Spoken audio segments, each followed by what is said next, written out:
Be grateful for where you are, bro. We're Muslims. And wallahi, I'm saying this now, bro. I'm saying this now, yeah? Look at the friend that's around you, man. Is he really doing something to make you become a better Muslim?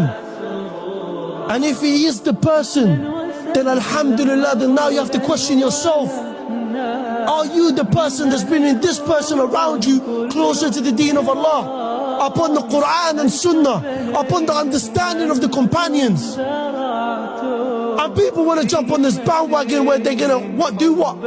Always like to point fingers at others. And I say this now, brothers. Wallahi, stop being around people that find faults in another Muslim.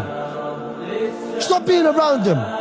If you know them to have some burner line online, yeah, I don't care where it is. Man, that's got a dead username. Decides to go and comment on every single person's video. Keep away from these people, bro. This is not from the etiquette of a Muslim.